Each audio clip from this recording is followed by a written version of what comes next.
Connected by purpose, driven by passion. This is Children's Healthcare Canada's Spark Live webinar series. Children's Healthcare Canada would like to thank the following Keystone funding partners for their ongoing contributions that support all of our programs and activities. The Stollery Children's Hospital Foundation, BC Children's Hospital Foundation, the Children's Hospital at London Health Sciences Centre, the Alberta Children's Hospital Foundation, the Children's Hospital of Eastern Ontario, and Holland Bloorview Kids Rehabilitation Hospital. We would also like to thank the organizations that provide funding for our knowledge translation activities, which includes this Spark Live webinar series, the Spark Conversations blog, and the Knowledge Exchange Network. To learn more about Children's Healthcare Canada, you can go to our website, follow us on Twitter or Facebook, or you can sign up for our weekly Spark newsletter at childrenshealthcarecanada.ca/email, where you will learn about upcoming events, read the latest posts from our blog, and other exciting news and events from across the child and youth healthcare community.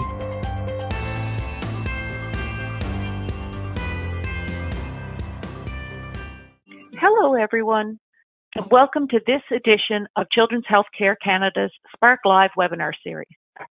I'm Paula Robeson, your host for the next hour. Spark Live is where we gather each week to curate, convene, and showcase excellence and innovation from across the child and youth healthcare community, and our goal is to spark conversation, ideas, and action. Since we are live, I want to remind everyone about how to ask questions of the presenters.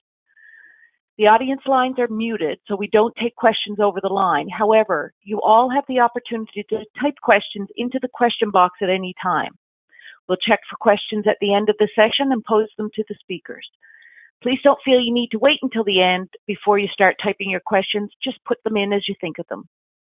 We're delighted to bring you today best practices in family engagement and partnership, and are joined by our colleagues from our member organization, Holland Bloorview. For those of you on Twitter, please tag us at ChildHealthCan and at HB Kids Hospital to any webinar-related tweets and share away. We would like to welcome our speakers for today. Clara Ho is a registered social worker and the manager of client and family-centered care and partnerships at Holland Bloorview Kids Rehabilitation Hospital, leading their award-winning family leadership program and on-site family accommodation. Jean Hammond is a caregiver to her 15-year-old daughter with a disability. She has been a Holland Bloorview family leader for 9 years, where she has served as co-chair of the Family Advisory Committee and member of the Quality Committee of the board. In her role at Holland Bloorview as a family partnership specialist, Jean connects family leaders with staff, leads family-led goals, and works to enhance family partnership through innovations to the programs such as virtual advisory and family as faculty role. It is my pleasure to pass the mic to Clara. Thank you so much, Paula. And I'm just going to do a sound check here. Can you hear me well? Yes, we can. Perfect. So thank you so much again. My name is Clara Ho, and Jean Hammond and I are so delighted to be part of the Spark webinar and so honored to be invited to speak on best practices in client and family engagement and partnership. So we're going to cover a few things in our webinar today. One of them is how we advance family-led goals in our organization. And we're going to outline our collaborative subcommittee approach and some of the key success factors that were part of this. We're going to highlight some of the case studies across the hospital and the Bloorview Research Institute, and then lessons learned along the way, and really do hope that this information inspires and helps you as well along our committed client and family-centered care journey.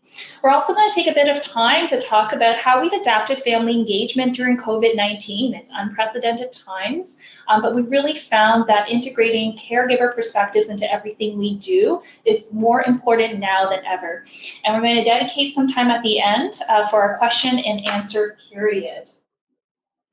Holland Bloorview is Canada's largest children's rehabilitation hospital.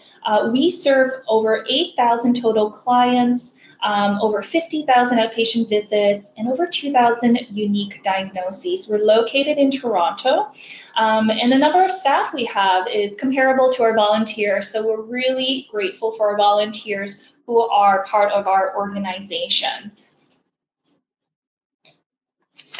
We serve a huge diversity of clients all across Ontario and even Canada.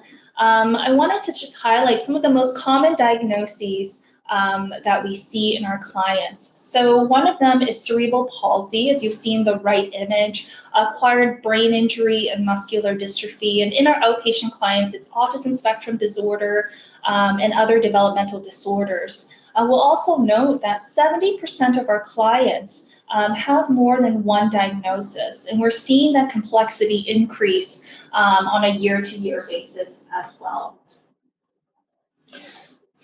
Holland Bloorview is really proud to put at front and center our client and family-centered care approach. Our vision is the most meaningful and healthy futures for all children, youth, and families. And a huge driver of this is through integrating client and family-centered care into everything we do. We are recognized by Accreditation Canada for our client and family partnerships. We share these engagement frameworks across the country, and two of our family leaders were actually the first ever patient surveyors for Accreditation Canada. So it's something that we really take a lot of pride in. And in our presentation today, we're going to outline some of the concrete strategies and techniques we do to make this client and family partnership come to life. So now I'm going to turn it over to Jean, who's going to highlight our family leadership program and focus in on some of our innovations and ways we partner with our families. Thanks, Clara. So our family leadership program is an award-winning framework through which kids, youth, and family leaders partner with hospital staff as volunteers to co-design, improve policies, programs, and services, and really to advance client and family-centered care across all of Holland Bloorview. We were really fortunate to have a long-standing recognition of the importance of client and family-centered care at Holland Bloorview. So our first family advisory committee dates all the way back to 1989. We, over the years, have made significant advancements and created new structures in order to be able to engage with different populations and family communities. So in 1996, the Youth Advisory Council was established. In 2011, the Family Leadership Program, as it exists in its current format, was really established, and all those processes and structures were formalized at that time. In 2012, we filled a gap by creating the Children's Advisory Council. So this is a chance for us, for the first time at Holland Bloorview, to hear from young children who are currently receiving services about their experience from firsthand perspective. In 2013, we created our Research Family Engagement Committee. So that's a recognition of the importance of family involvement in research beyond research participants. So what should we be researching? How should that research be conducted? How would we disseminate the knowledge we gain through the research to the families that need to hear it? And that is the role of our Research Family Engagement Committee. We've been very fortunate and honored to receive a number of awards over the years. But we are still very, very committed to growing and improving our family partnership at Holland Bloorview.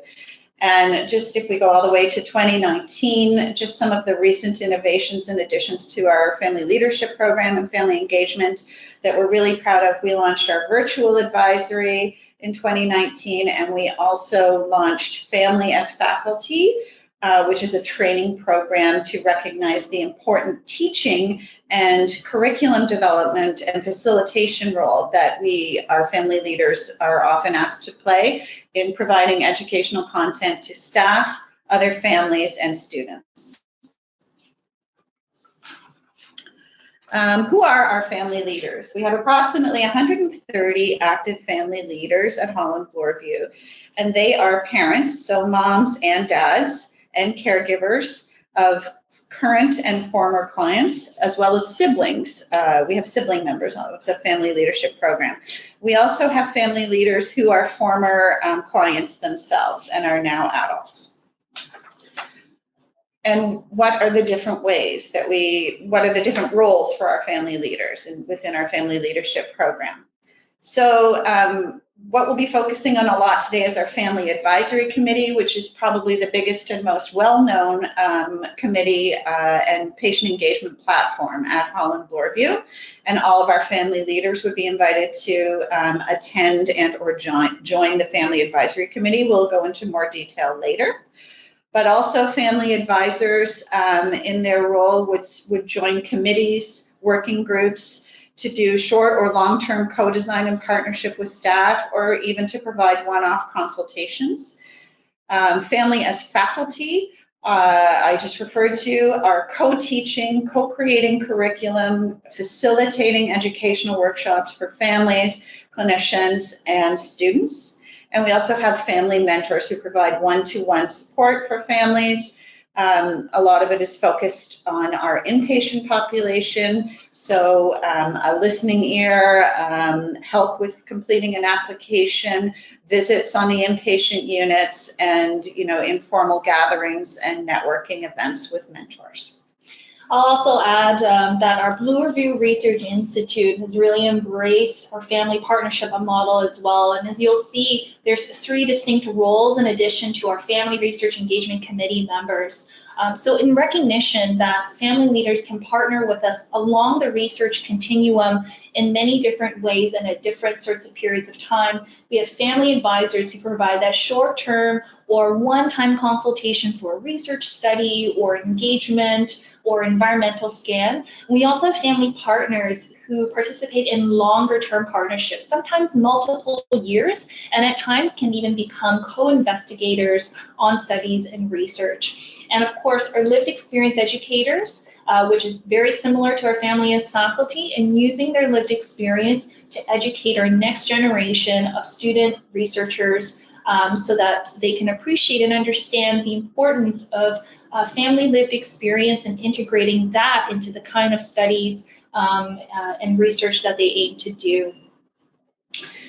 And then maybe I'll just spend a moment talking about some other ways in which our family leaders partner with us beyond the roles that Clara and I have just described. So really at Holland Bloorview, family leaders are truly integrated into everything we do.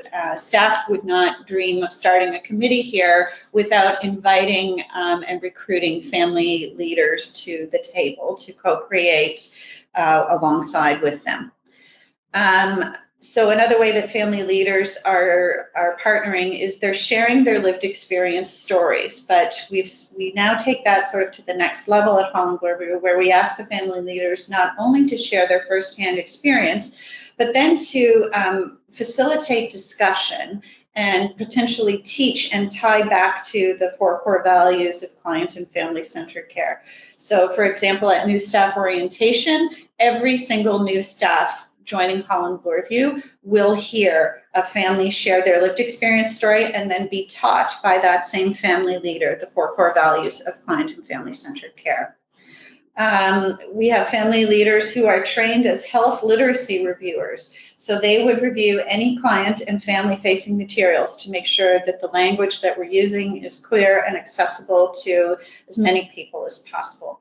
We have family leaders sitting on every hiring panel for every role at Holland Bloorview management and above. So even our CEO hiring committee did have family leadership representation on it. And then now I'm going to talk specifically about the Family Advisory Committee. So the Family Advisory Committee, as I mentioned, is one of the biggest, most well-known family engagement platforms here at Holland Bloorview and beyond. The FAC, as we call it, advocates for client and family-centered care. It consults, partners, and co-designs with staff, leadership, and alumni to advance and promote the highest quality of care and supports for the clients that we serve and their families. We have approximately 35 family leaders who are members of the FAC, as well as about 21 staff and senior management members. So typically at our monthly meetings, you'll have about 45 people in the room. Our meetings are held the last Thursday of every month, and we start at 6:30 with an informal dinner. And that's a great chance for family leaders to reconnect with each other and to have a casual chat with the staff members who are also members of the FAC. Typical agenda items at a family advisory committee meeting would include consultation. So we have staff teams coming to us with an improvement initiative that they want broad feedback on. So we have a built-in focus group in that room of approximately 35 family leaders.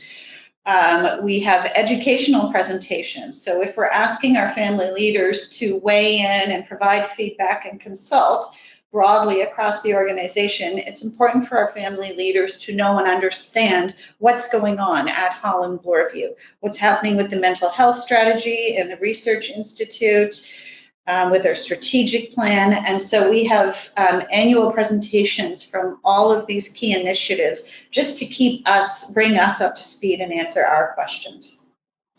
And then also within each of our monthly meetings, we do allocate half an hour to subcommittee work. And this is going to be sort of the focus of our presentation are these family-led goals that run as subcommittees, both within the Family Advisory Committee and the Research Family Engagement Committee. So a little bit about how we came to start working on family-led goals. For years, the Family Advisory Committee had provided feedback on ideas that were brought to us by staff.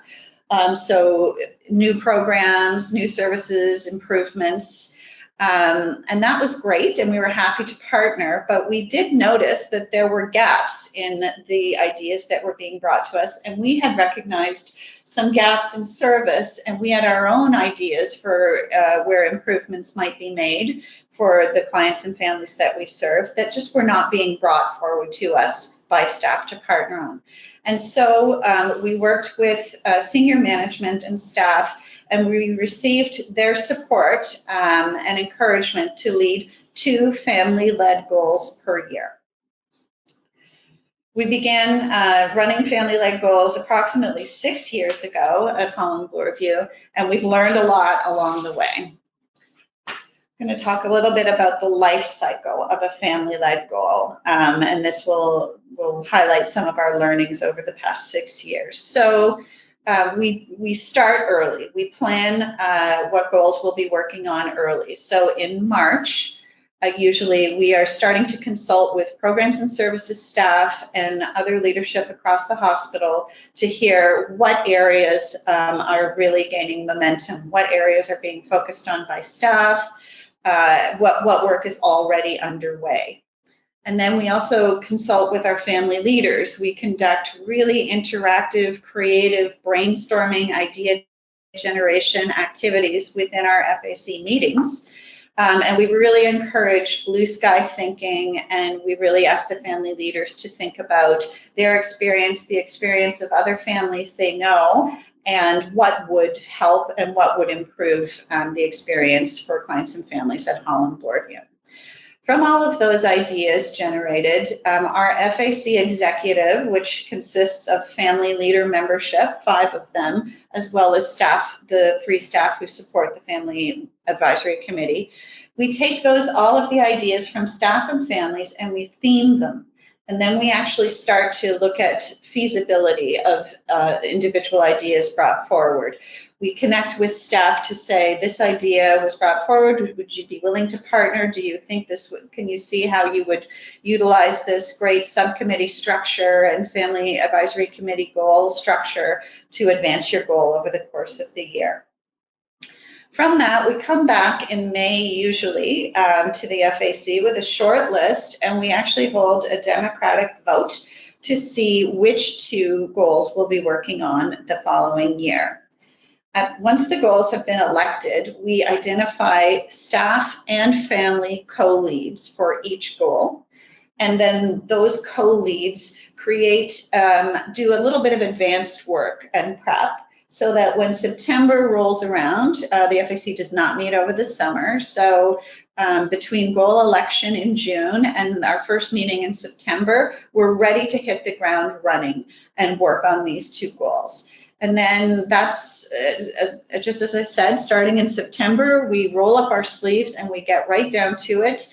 FAC members decide which subcommittee they would like to sit on, and they stay on that same subcommittee for the duration of the year. And we start by really trying to create a clear plan and deliverable on what we'll be working on and what we'll deliver at the end of the year.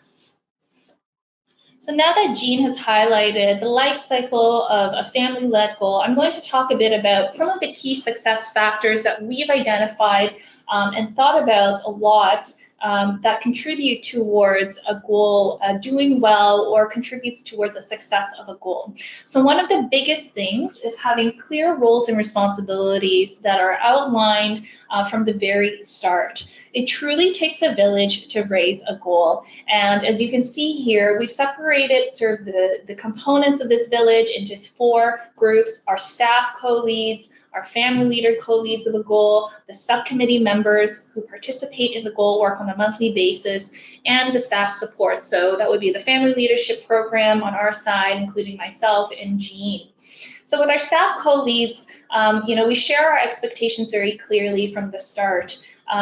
We ask them to coordinate those monthly planning meetings, co-facilitate the subcommittee meetings with our family leaders, and then lead the goal work in between meetings. Our family leaders participate through sharing their lived experience and using their facilitation skills to also help co-facilitate subcommittee meetings, and they really advocate for goal objectives through their lived experience. Subcommittee members come together on a monthly basis to work on the goal tasks, and they participate in these activities. So they're really participating through the hands-on work, providing the in-time feedback and consultation. And then staff supports really provide that expertise around engagement best practice and meeting design. So we might suggest ideas on how you can engage in a breakout room discussion or small group discussion. We provide resources and guidance. And another important part, as we'll mention a few more times later, is around sustainability planning. So talking about how do we integrate this goal into operating work after it is completed. Another really important component or a few factors of successful subcommittee goal work involves a bit of the logistics and resourcing piece. And now maybe these seem like sort of minutiae detail, but these details really do make a big difference. So I'm just going to highlight these in order. One of them is having consistent staff and family leader co-lead attendance and participation at FAC meetings. This is really key, not even just on the symbolic level of being present, but also builds morale in the subcommittee team that they are leading and being actively involved and seeing a staff member who's maybe a manager or a director partner with a family leader really brings people together on that subcommittee work. The staff co-lead would participate in active planning with family leaders on a monthly basis. So in the past year, what we've done is we just set up an automatic monthly meeting and monthly call that we have with our co-leads on each of the subcommittees. And that really helps move the work forward. Another piece is having clear, specific, and tangible goals that we can achieve in 1 year. As Jean mentioned, the blue sky thinking happens when we start early and we're trying to think of what goals to select. But at this point, having a clear aim statement on your goal is really going to help people focus on what is it that they're trying to achieve.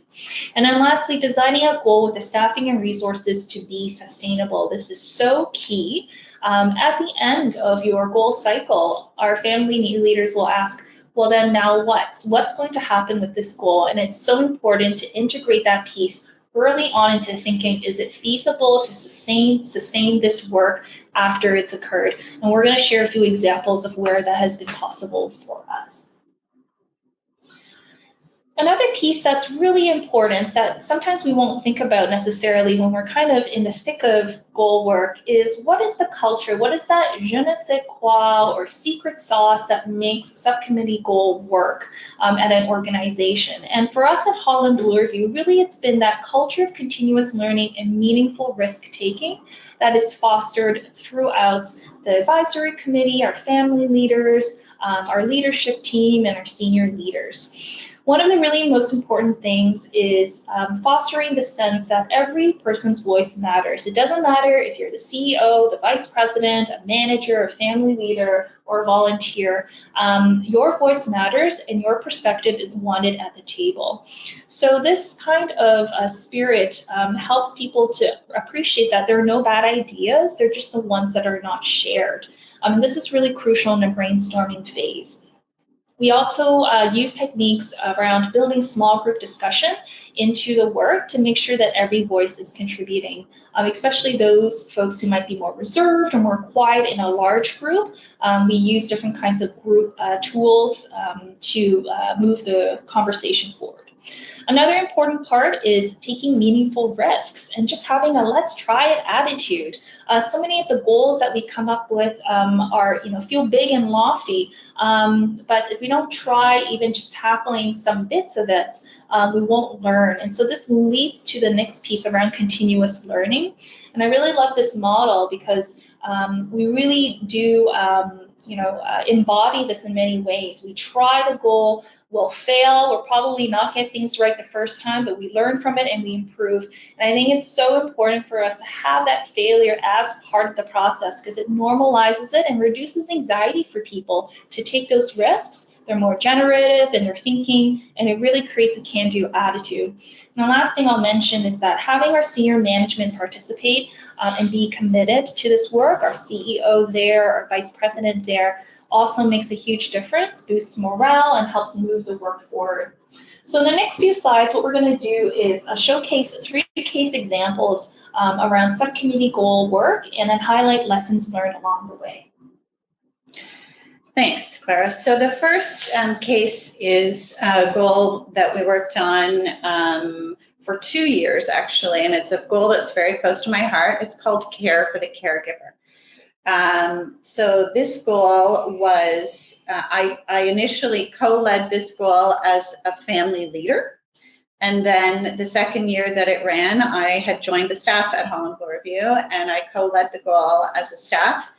And now in my current role in Client and Family Integrated Care, I still continue to be very involved in all of the work that runs through Care for the Caregiver. So the goal was born out of the realization of our caregiver parent members on the Family Advisory Committee that our role really as parents of kids with special needs really is a lot more complex than typical parenthood role. And we have a lot more expectations on us, and we have a lot more obligations and stresses, and yet there really wasn't anything being offered to us to support us as caregivers. I will just mention that a lot more focus on work is being done now. I'm very, very happy to see across the healthcare system. But this was about 4 years ago. So really there were very few supports at that time for caregivers. In year 1, we created an online resource hub to share supports to caregivers about their mental health, their physical health, peer support, financial support. One of the challenges we faced with this goal was, though, in early days, caregivers did not always readily self-identify as caregivers. They just thought, I'm a parent, I'll do whatever it takes to parent my child. And so it took a lot of work, actually, to have even the group, even our subcommittee group, realize that the caregiving role extends beyond the typical parenthood role, and that there were supports that were not about our children, but really supports and resources that would help us to cope with our role as caregivers. In the year 2 of the Care for the Caregiver role, we focused on creating events. So education workshops, parent support network events, coffee talks, potluck dinners, you name it, and it was for inpatient and outpatient families at Holland Bloorview. And that we were really proud, and the work that we began still continues today, the resource hub and all of these events. And then we're really, really happy that after this ran as 2 years as an FAC goal, it was then operationalized into Holland Bloorview by being embedded as the third arm of our mental health strategy. So we have a mental health strategy for our clients, our staff, and now for caregivers. And we've been able to, on the CFIC team, move forward the work that we began in the FAC subcommittee and to partner with other areas of the hospital to have new initiatives such as paperwork parties, solution-focused coaching for families, inpatient sleeper beds, and comfort kits for families sleeping bedside, and the caregiver prescription. Another challenge that I'll just touch on for the caregiver role was funding. We are not funded to provide supports or resources for adults or caregivers. We're a pediatric rehab hospital. However, we were so fortunate to have strong partnership with our foundation and have access to donor funding to offset any of the costs related to these initiatives that I've spoken about. The next case example that we're going to outline was called Enhanced Hours of Service. And this had been a long-standing problem for families, from the family perspective anyway, at Holland Bloorview for years. Traditionally, appointment times were limited to between 9 or 10 a.m. and maybe 3 or 4 in the afternoon. And this created obvious challenges for caregivers to always be taking time off work to accompany their children to appointments, and for youth to be missing school to attend therapy, sometimes, on a fairly regular basis. So I think at first this problem was definitely raised by the Family Advisory Committee. This was not on staff's radar, and I do believe that organizationally it was just sort of thought, well, this is one of those problems that's, it's the nature of the beast, and we all need to learn to live with it. But the Family Advisory Committee really did want to challenge the hospital to see if there was anything that we could do to collaborate to move the dial on this longstanding issue. So we were really fortunate to have great partnership from the leadership of programs and services. And we started by asking staff, would you be willing to come in, and what would that look like in your life?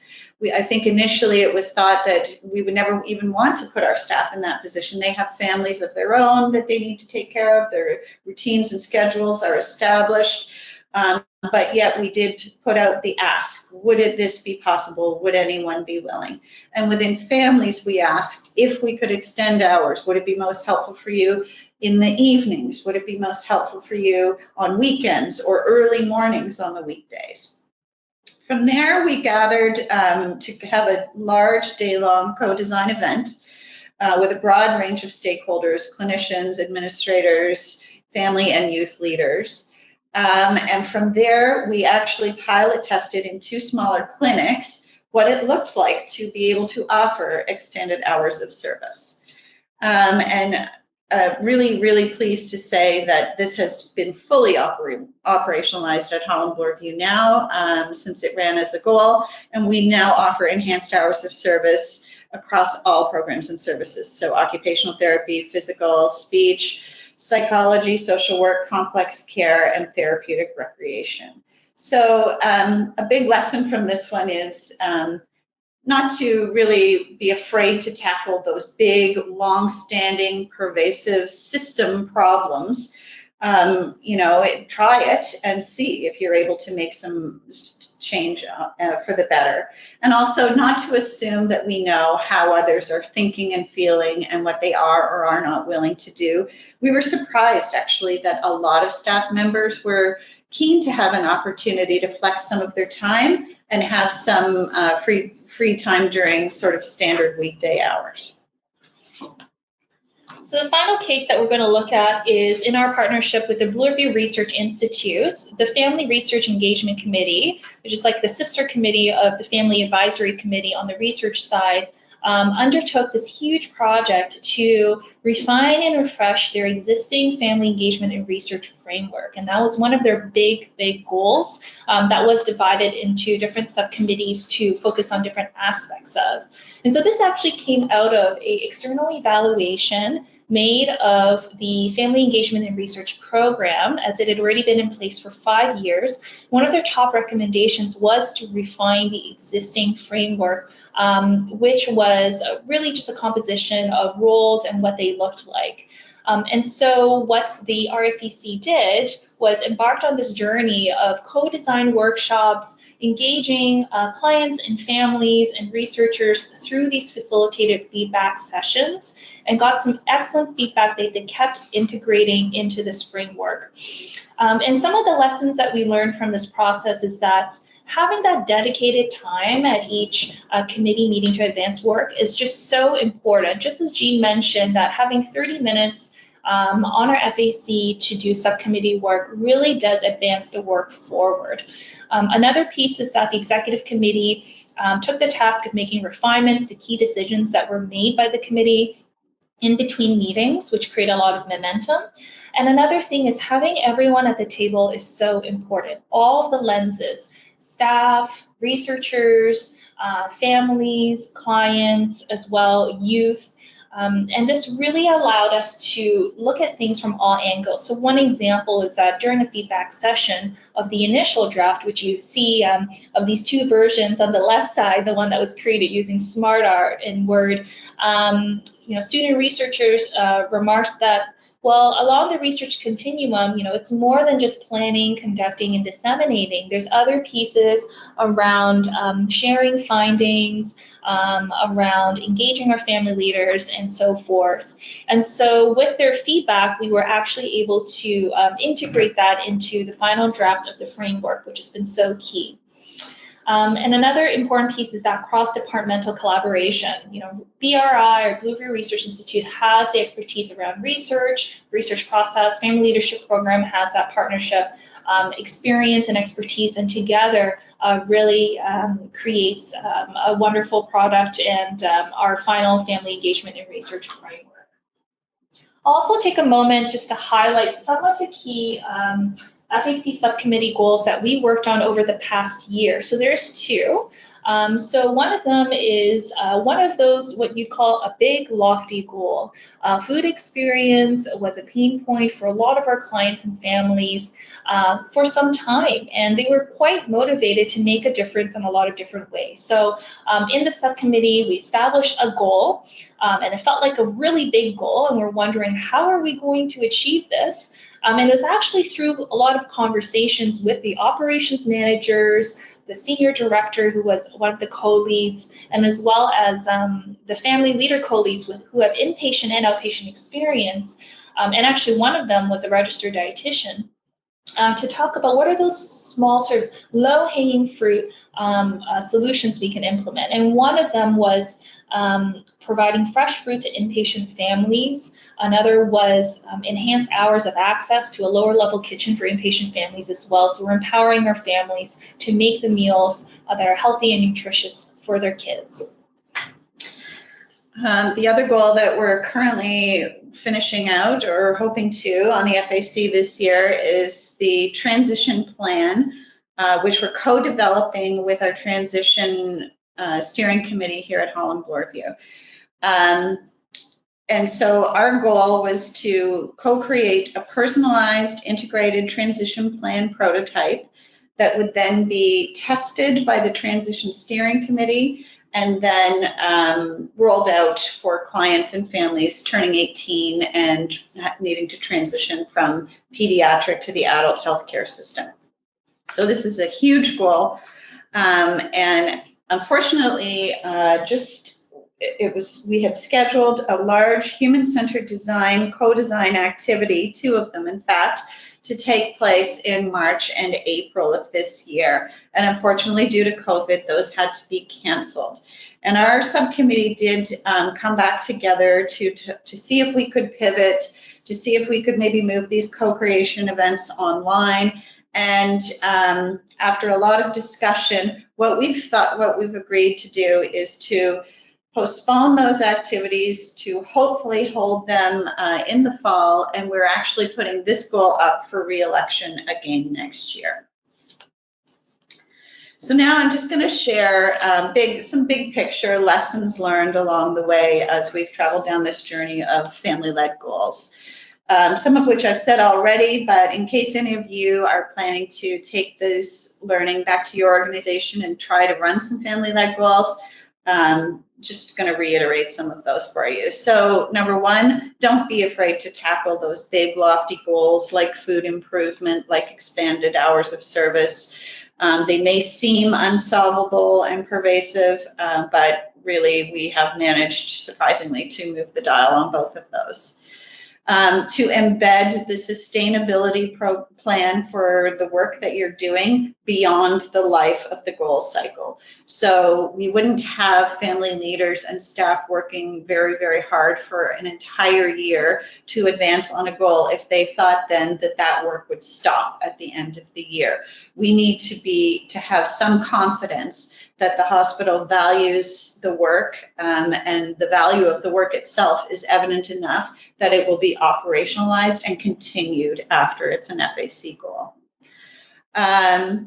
To have a clear aim statement early on in subcommittee work. There were a couple of subcommittee goals that we had tried to complete over the last 6 years that really never got off the ground, I will say. There was a lot of great discussion, a lot of great thinking, a lot of good ideas came out of them, but with the lack of having a clear deliverable at a defined moment in time, it was very, very challenging to say that, yes, we accomplished a few of our goals. And so with that in mind, this year we had our quality improvement team come in for 2 meetings to the FAC and deliver quality improvement training to help us to create clear and deliverable goals.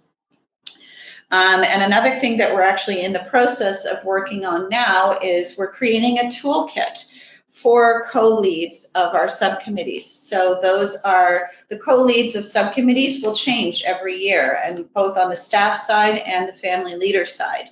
And we're sort of expecting people to come in and know how to run a subcommittee without really providing them with tools and information and lessons learned from past co-leads. So that we're working on creating that toolkit right now.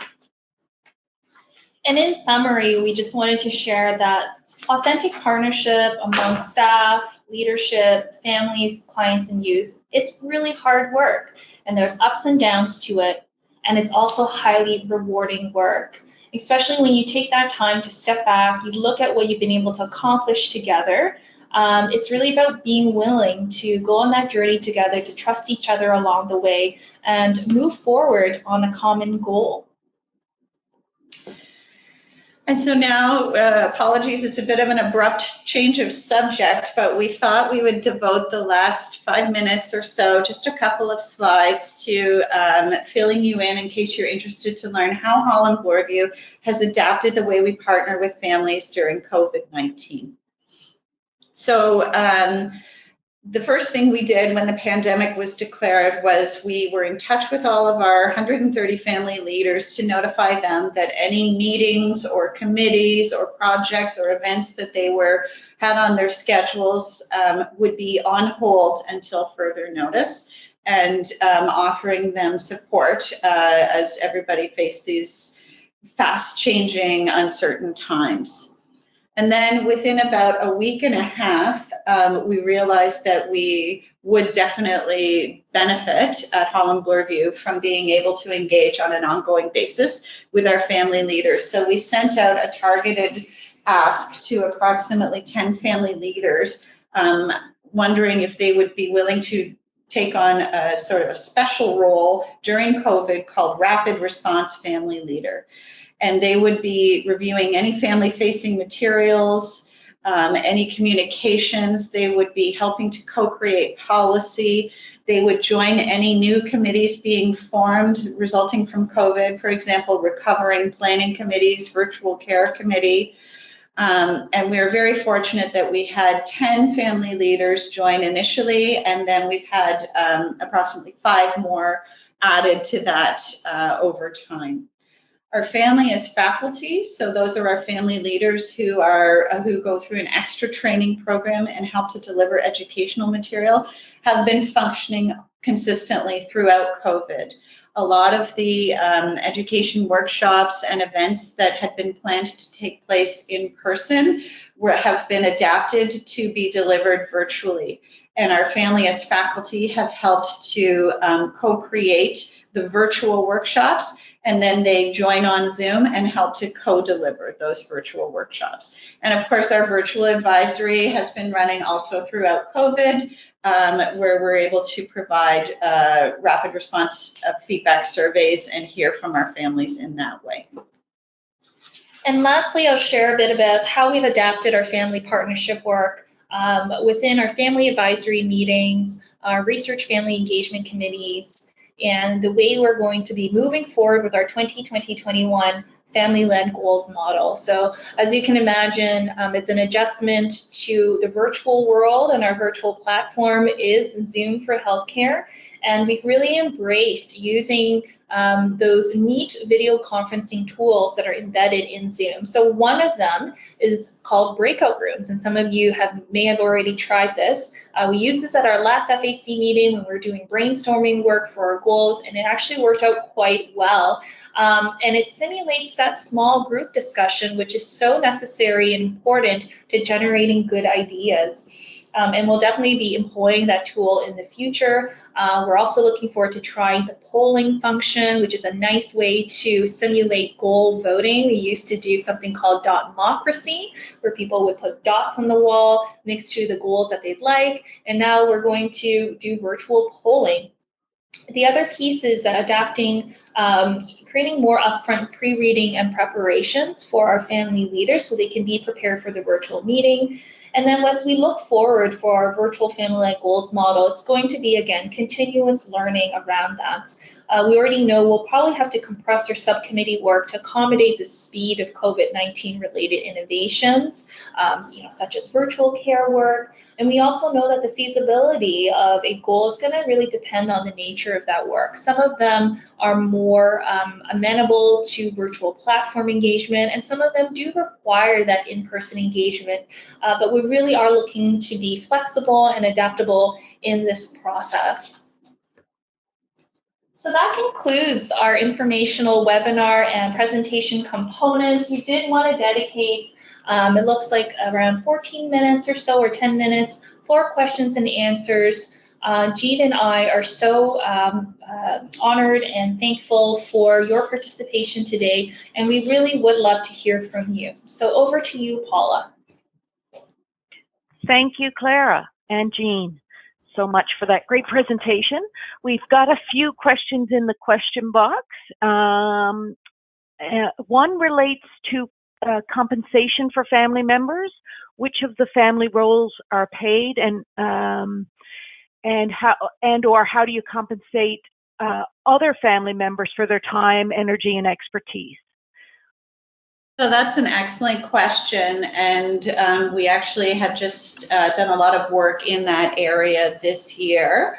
So the family as faculty role within the family leadership program, we created a training program for family as faculty so that they would have the tools and skills and confidence to go out and deliver educational content. And that was about a 20-hour training program that we created for them. And so now that is a paid role. And so what that entails for us is we created a compensation framework for our staff so that they would understand how much money they would need to build into their budget or extract from their budget for compensation of family leaders in this family as faculty rather in this paid role.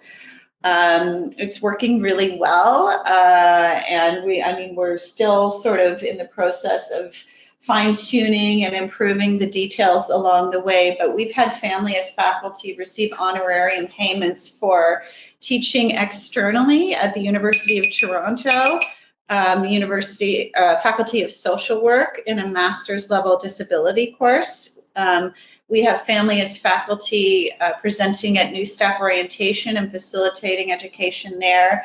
And as I've said, we have a lot of events for families, both virtual and in person, such as solution-focused coaching for families.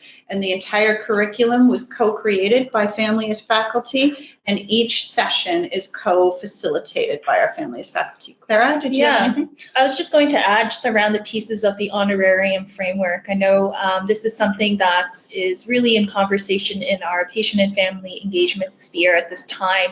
And in creating this framework, really looked at leading practices in research, because we knew that patient-oriented research was doing this.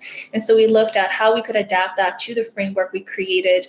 And our role is unique. And so, you know, it's creating that justification for an additional honorarium. And it's really because our family leaders are investing that time into this multi-hour training program. They have these enhanced skills that, you know, we don't ask our, family leaders typically to have. And then they're also co-leading and co-teaching and co-designing workshops, which is typically taken on by a staff role. And so we really wanted to recognize that even just through a monetary financial compensation, and that has really paid off really well for us. And there's so much interest from our family leaders to continue this work.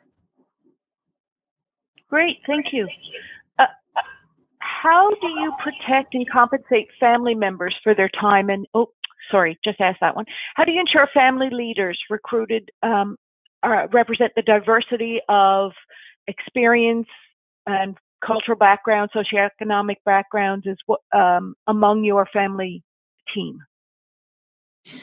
So Clara here, Paula, that's a really excellent question. Equity, diversity, inclusion is a really important part of our organization, and certainly an important part of the family leadership program. We know that if we don't have those lived experiences at the table that represent our community population, then we're not truly representing our family experiences to the best of that ability. So what we've done is that over the past few years, I believe even over 6 or 7 years, every single year we've put out a survey to our family leaders called the Authentic Partnership Survey. And in the past 2 years, in particular over this past year, we really integrated questions around socio-demographic data. So questions around ethnic and cultural background, questions around gender, around even sexual orientation, just trying to get a capture of, are we representing LGBTQ groups in our family leadership program? It's all anonymous, it's all voluntary, and it's also fully aligned with the kind of equity-seeking data that we collect at Holland Bloorview. And we've come up with some very great results so far, some really interesting information, and we're going to map that along the kind of diversity that we see in our client population, identify if there's a gap, and we're looking forward to really strengthening our recruiting for diversity strategy for family leaders in the coming years. Oh, great. Is that survey available for folks who want to implement something similar? Do you have your survey made available? So our previous surveys, we do have copies of our previous surveys that we can share. So we could do that through you, Paula, perhaps. Sure. I don't know if it's on our website, but we're happy to share with this group here. Great. We can share a link via the Knowledge Exchange Network. Another question, what are the biggest difficulties families are facing since COVID hit, and what sorts of solutions have you considered implementing? And the second stage of that was, how do you deal with information or Zoom fatigue? Sorry, could you repeat the second question, Paula? Sure. I'll go through the biggest difficulties families are facing since COVID hit. What are you doing to meet their needs that may have changed? And how do you deal with Zoom fatigue?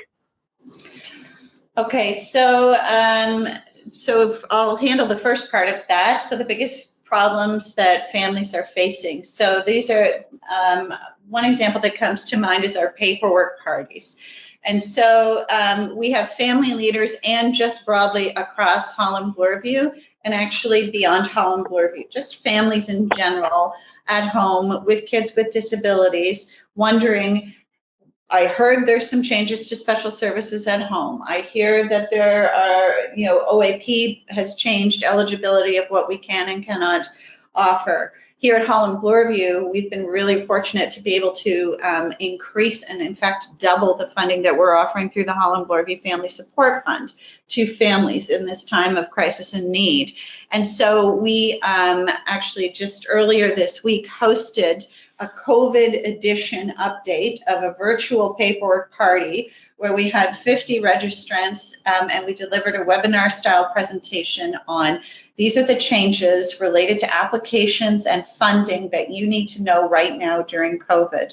And then next week, we're going to be running what is normally an in-person event where we really sort of help families fill out these applications and forms. We're going to try that on Zoom next week. Yeah, so that's a great example, Jean, around virtual paperwork parties and the paperwork parties we've held. We know that funding is a pain point for families, and such a great question because we recently embarked on a quick initiative called the Families at Risk Project, where a group of us came together, and I was part of that as well, to quickly get a sense of what are families experiencing right now in the present moment within COVID-19. We surveyed our social workers, we pulled data from multiple sources in younger years and transition age youth, and what we learned was, can be upsetting, surprising, but also shocking at some times. So what we know is that there's already a number of families who were struggling before COVID-19, so making ends meet, getting housing security, job security, and they really relied on these assets and supports in the community. But we know that with the advent of COVID-19 and the emergency measures that came in place, a lot of those supports were gone. So educational assistance, if you were in school, all of a sudden caregivers have to wear multiple hats, being a caregiver, a PSW, a nurse, because those community supports are gone. Funding has frozen in a lot of ways, which is why paperwork parties is so important at this time. And it just hits those families who are already struggling the hardest. And so we're trying to think of, as an organization, ways to fill those gaps. And one of the most important things is around emergency respite at this time, is giving our parents a bit of a break so that they can recuperate and build their internal resilience. I know you had another question around Zoom fatigue. Jean, I don't know if you have any tips or tricks around that, because I think I'm learning as well. I suffer from it myself, so I know the term very well.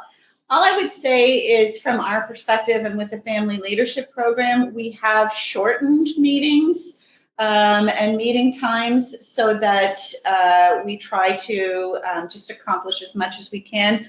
But really, we try not to take it over an hour and a half maximum. So what might have been a 2 or more hour meeting has been either split into 2 or condensed down to an hour or an hour and a half maximum. Yeah, and then last thing I'll add is that our family support specialists, which support our families, recently put out a survey to figure out what is the best way to deliver our virtual workshops. And what they heard from families was that a max 1 hour kind of online Zoom session is really ideal. So same as what Jean said, just shortening that the time versus like in person is helpful for people.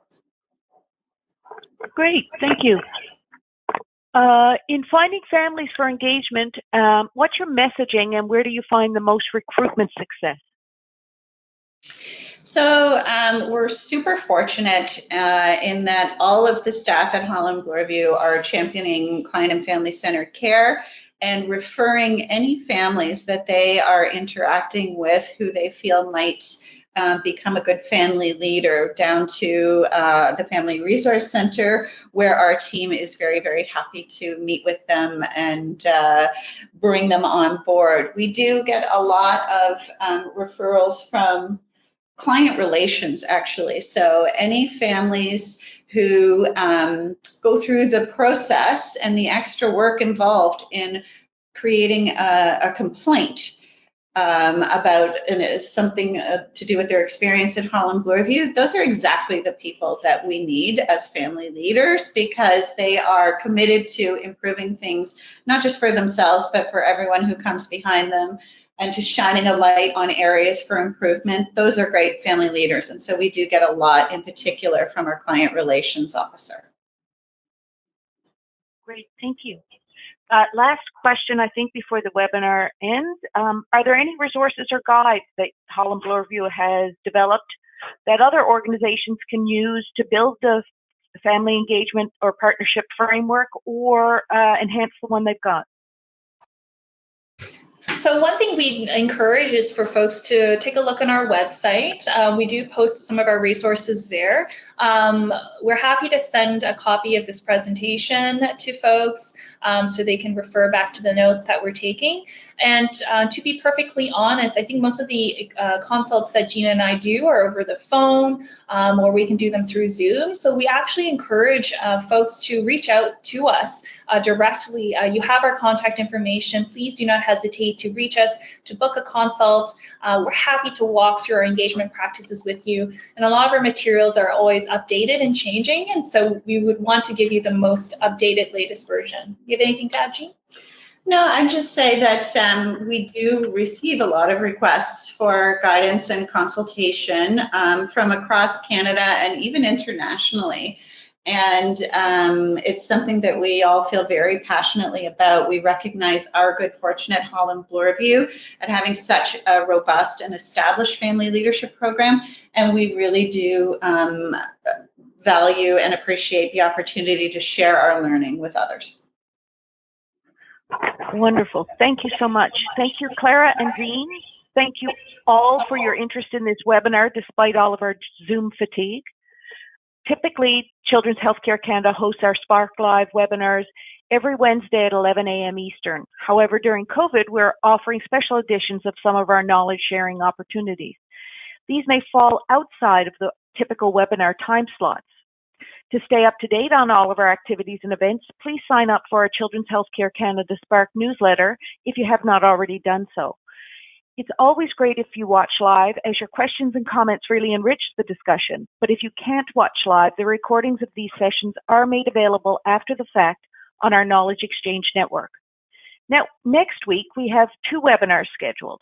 On Wednesday, June 3rd at 11, we're partnering with our colleagues at SKIP, Solutions for Kids in Pain, to bring you Mobilizing to Virtual Care, Experiences of Sick Kids Chronic Pain Clinic, with our members at the Hospital for Sick Children in Toronto.